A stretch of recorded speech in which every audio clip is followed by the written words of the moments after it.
এই মুহূর্তে শিক্ষক নিয়োগ দুর্নীতি মামলায় প্রাক্তন শিক্ষামন্ত্রী পার্থ চট্টোপাধ্যায় রয়েছেন প্রেসিডেন্সি জেলে। প্রাক্তন শিক্ষামন্ত্রী গ্রেপ্তার হওয়ার পর কেটে গেছে 2.5 বছর। সেই মামলায় এখনও পর্যন্ত জামিন মেলেনি তার। তবে ভাবার বিষয়, পার্থ চট্টোপাধ্যায়ের পরে যারা এই মামলায় গ্রেপ্তার হয়েছিলেন তারা কিন্তু একে একে জামিনও পেয়ে গেছেন। আর এর ফলেই পার্থ চট্টোপাধ্যায়ের অস্বস্তি যেন বেড়েই চলেছে। তাই একের পর এক পদক্ষেপ, একের পর এক আবেদন তিনি করেই চলেছেন। আর তার ফলস্বরূপ এবার একটি সুখবর পেতে চলেছেন পার্থ চট্টোপাধ্যায়। আসলে পার্থ চট্টোপাধ্যায়ের জামিন মামলার শুনানি সুপ্রিম কোর্টে গত 4 ডিসেম্বর শেষ হয়ে গিয়েছিল। রায় ঘোষণা স্থগিত রেখেছিলেন বিচারপতিরা। গত শুক্রবার সেই মামলায় রায় ঘোষণা করা হলো। জামিন পেলেন পার্থ চট্টোপাধ্যায়। পার্থ চট্টোপাধ্যায়ের জামিন মঞ্জুর করল এবার সুপ্রিম কোর্ট। ইডির মামলায় তাকে জামিন দেওয়া হয়েছে। আদালত জানিয়েছে 1 ফেব্রুয়ারির মধ্যে পার্থ জামিন পেয়ে যাবেন। 1 মাসের মধ্যেই চার্জ গঠন করতে হবে ইডিকে। জানুয়ারির 3য় সপ্তাহের মধ্যে এই মামলার সঙ্গে গুরুত্বপূর্ণ সাক্ষীদের বয়ান নেওয়ার চেষ্টা করবে ট্রায়াল কোর্ট। পার্থকে ট্রায়াল কোর্টের সঙ্গে সম্পূর্ণ সহযোগিতা করতে হবে। চার্জ গঠন এবং সাক্ষীদের বয়ান গ্রহণ হয়ে যায়, তবে তার আগেও জামিন পেতে পারেন প্রাক্তন শিক্ষামন্ত্রী। পার্থ চট্টোপাধ্যায়ের বিরুদ্ধে সিবিআইয়ের মামলাটি এখনও রয়েছে। সেই মামলা বর্তমানে নিম্ন আদালতে বিচারাধীন। এখনও তাতে জামিন পাননি পার্থ চট্টোপাধ্যায়, ফলে এখনোই তার জেল মুক্তি কিন্তু হচ্ছে না। পার্থ চট্টোপাধ্যায়ের জামিন মামলার শুনানি সুপ্রিম কোর্টে গত 4 ডিসেম্বর শেষ হয়ে গিয়েছিল। রায় ঘোষণা স্থগিত রেখেছিলেন বিচারপতিরা।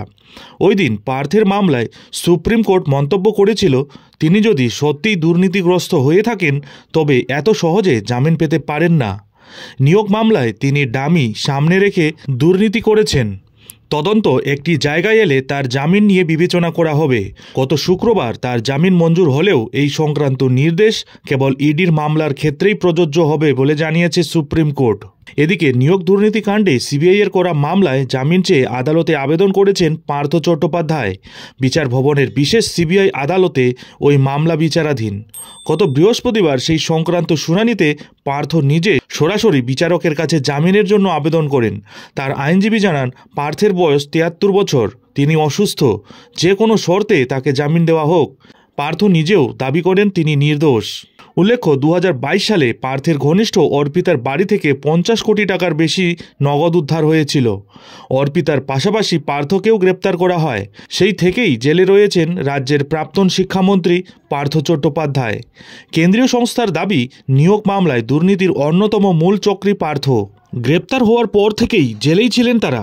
সম্প্রতি অর্পিতা সহ একে একে পার্থের পরে এই মামলার সঙ্গে জড়িতরা জামিন পেয়ে গেছেন। তাই জামিনের জন্য মরিয়া হয়ে গিয়েছিলেন পার্থ চট্টোপাধ্যায়। তাই জামিনের জন্য বারবার আদালতের দ্বারস্থ হচ্ছিলেন পার্থ। বারবারই তার আবেদন প্রত্যাখ্যান হয়। অবশেষে শুক্রবার সুপ্রিম কোর্টে মঞ্জুর হলো পার্থ চট্টোপাধ্যায়ের জামিনের আবেদন। ওই দিন প্রাক্তন শিক্ষামন্ত্রীর আইনজীবী মুকুল রোহতগি আদালতে আরও জানিয়েছিলেন, এই মামলায় গ্রেপ্তার হওয়া প্রায় সকলেই জামিন পেয়ে গিয়েছেন। আর তার মক্কেলের বাড়ি থেকে টাকা কিন্তু উদ্ধার হয়নি। এমনকি যার বাড়ি থেকে টাকা উদ্ধার হয়েছিল সেই অর্পিতা মুখোপাধ্যায়ও জামিনে মুক্তি পেয়ে গেছেন। কিন্তু অন্যদিকে বিচারপতি মন্তব্য করেছিলেন, বাকিরা জামিন পেতেই পারেন, কারণ তারা কেউ মন্ত্রী ছিলেন না। একজন দুর্নীতিগ্রস্ত ব্যক্তিকে কি জামিন দেওয়া যায়? পার্থর ঘনিষ্ঠ অর্পিতা মুখোপাধ্যায়ের বাড়ি থেকে উদ্ধার হয়েছিল কোটি কোটি টাকা। ঘনিষ্ঠের বাড়ি থেকে উদ্ধার হওয়া টাকার দায় মন্ত্রী এড়াতে পারেন না বলেও মন্তব্য করেছেন সেদিন শীর্ষ আদালত। জামিন পাওয়ার পর মামলা সংক্রান্ত কোনো তথ্য ও নথি নষ্ট করতে পারবেন না পার্থ। এই শর্তে এদিন তার জামিন মঞ্জুর করেছে সুপ্রিম কোর্ট। প্রসঙ্গত, এসএসসি নিয়োগ দুর্নীতি মামলায় 2022 সালের 22 জুলাই প্রাক্তন শিক্ষামন্ত্রী পার্থ চট্টোপাধ্যায়কে গ্রেপ্তার করে ইডি। তারপর থেকেই কিন্তু প্রাক্তন মন্ত্রীর ঠিকানা প্রেসিডেন্সি জেল। নিয়োগ দুর্নীতি মামলায় ইডির পাশাপাশি পার্থ চট্টোপাধ্যায়ের বিরুদ্ধে অভিযোগ আনেন সিবিআইও।